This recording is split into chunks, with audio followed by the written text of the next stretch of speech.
યોહાનની લખેલી સુવાર્તા એનો 18મો અધ્યાય. યોહાનની લખેલી સુવાર્તા અધ્યાય 18. એ વાતો કહીને ઈસુ પોતાના શિષ્યો સહિત કિદ્રોન નાળાને પેલે પાર ગયો. ત્યાં એક વાડી હતી જેમાં પોતે તથા તેના શિષ્યો ગયા. હવે તેને પરસ્વાધીન કરનાર યહૂદા પણ તે જગ્યા જાણતો હતો, કેમ કે ઈસુ પોતાના શિષ્યોની સાથે ઘણીવાર ત્યાં જતો હતો. ત્યારે યહૂદા પોતાની સાથે સૈનિકોની ટુકડી લઈને અને મુખ્ય યાજકો તથા ફરોશીઓની પાસેથી સિપાહીઓને લઈને ફાનસો તથા મશાલો તથા હથિયારો સહિત ત્યાં આવે છે. ઈસુ તો પોતાના પર જે વીતવાનું હતું તે સઘળું જાણતો હતો. તે માટે તેણે બહાર જઈને તેઓને પૂછ્યું કે તમે કોને શોધો છો? તેઓએ તેને ઉત્તર આપ્યો કે ઈસુ નાઝારીને. ઈસુ તેઓને કહે છે કે હું તે છું.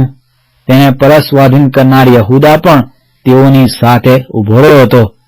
જ્યારે તેણે તેઓને કહ્યું કે હું તે છું, ત્યારે તેઓ પાછા હટ્યા અને જમીન પર પડી ગયા. ત્યારે તેણે ફરીથી તેઓને પૂછ્યું કે તમે કોને શોધો છો? તેઓએ કહ્યું કે ઈસુ નાઝારીને. ઈસુએ ઉત્તર આપ્યો કે મેં તમને કહ્યું કે હું તે છું. માટે જો તમે મને શોધતા હો તો આ માણસોને જવા દો, જેથી જેઓને તે મને આપ્યા છે તેઓમાંથી એકને પણ મેં ખોયું નથી.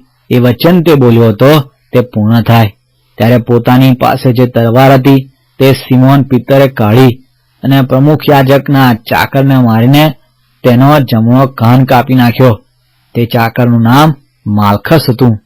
ઈસુએ પિત્તરને કહ્યું કે તારી તલવાર મ્યાનમાં નાખ. જે પ્યાલો મારા પિતાએ મને આપ્યો છે તે શું હું ના પીઉં? ત્યારે રોમન સૈનિકોએ, જમાદારે તથા યહૂદીઓના સિપાહીઓએ ઈસુને પકડ્યો અને તેને બાંધીને પ્રથમ તેને અન્નાસની પાસે લઈ ગયા, કેમ કે તે વર્ષના પ્રમુખ યાજક કાયાફાનો તે સસરો હતો. હવે જે કાયાફાએ યહૂદીઓને સલાહ આપી હતી કે લોકોને માટે એક માણસ મરવું લાભકારક છે, તે એ જ હતો. પછી સિમોન પિત્તર તથા બીજો એક શિષ્ય ઈસુની પાછળ પાછળ ગયા. હવે તે શિષ્ય પ્રમુખ યાજકનો ઓળખીતો હતો, તેથી તે ઈસુની સાથે પ્રમુખ યાજકના ઘરના ચોકમાં ગયો, પણ પિત્તર બહારના આગળ ઉભો રહ્યો. માટે તે બીજો શિષ્ય જે પ્રમુખ યાજકનો ઓળખીતો હતો તે બહાર આવ્યો અને દરવાજો સાચવનારીને કહીને પિત્તરને અંદર લઈ ગયો. ત્યારે તે દરવાજો સાચવનારી દાસી પિત્તરને પૂછે છે કે શું તું પણ એ માણસના શિષ્યોમાંનો છે? તે કહે છે કે હું નથી. હવે ચાકરો તથા સિપાહીઓ કોલસાનો દેવતા સળગાવીને ઉભા રહીને તાપતા હતા, કેમ કે ઠંડી પડતી હતી. પિત્તર પણ તેઓની સાથે ઉભો રહીને તાપતો હતો. પ્રમુખ યાજકે ઈસુને તેના શિષ્યો વિશે તથા તેના બોધ વિશે પૂછ્યું. ઈસુએ તેને ઉત્તર આપ્યો કે હું જગતની આગળ પ્રગટ રીતે બોલતો આવ્યો છું. સભાસ્થાનોમાં તથા મંદિરમાં જ્યાં સગળા યહૂદીઓ એકઠા થાય છે ત્યાં હું નિત્ય બોધ કરતો હતો અને હું ગુપ્તમાં કંઈ બોલ્યો નથી. તું મને કેમ પૂછે છે? તેઓને મેં શું કહ્યું તે મારા સાંભળનારાને પૂછ. મેં જે વાતો કહી તે તેઓ જાણે છે. ત્યારે તેણે એમ કહ્યું ત્યારે સિપાહીઓમાંનો એક પાસે ઉભો હતો. તેણે ઈસુને તમાચો મારીને કહ્યું કે શું તું પ્રમુખ યાજકને એવી રીતે ઉત્તર આપે છે? ઈસુએ તેને ઉત્તર આપ્યો કે જો મેં ખોટું કહ્યું હોય તો તે સાબિત કર, પણ જો ખરું કહ્યું હોય તો તું મને ક્યાં મારે છે? ત્યારે અન્નાસે તેને બાંધીને પ્રમુખ યાજક કાયાફાની પાસે મોકલ્યો. હવે સિમોન પિત્તર ઉભો રહીને તાપતો હતો.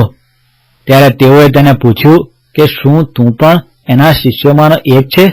તેણે નકાર કરીને કહ્યું કે હું નથી.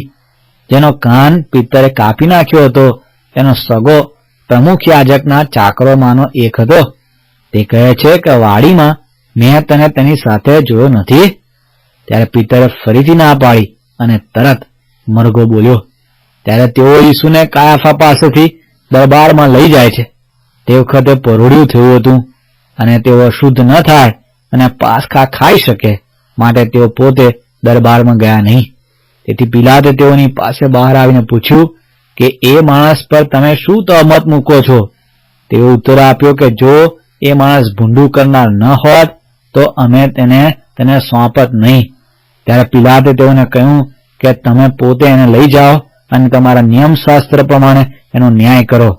યહૂદીઓએ તેને કહ્યું કે કોઈને મારી નાખવાનો અમને અધિકાર નથી. પોતે કયા મોતથી મરવાનો હતો તે સૂચવતા ઈસુએ જે વચન કહ્યું હતું તે પૂર્ણ થાય માટે એમ થયું. એથી પિલાતે ફરીથી દરબારમાં જઈને ઈસુને બોલાવીને તેને પૂછ્યું કે શું તું યહૂદીઓનો રાજા છે? ઈસુએ ઉત્તર આપ્યો કે આ શું તું પોતાના તરફથી કહે છે કે કોઈ બીજાઓએ મારા સંબંધી એ તને કહ્યું? પિલાતે ઉત્તર આપ્યો કે શું હું યહૂદી છું? તારા દેશના લોકોએ તથા મુખ્ય યાજકોએ તને મારે હવાલે કર્યો. તે શું કર્યું છે?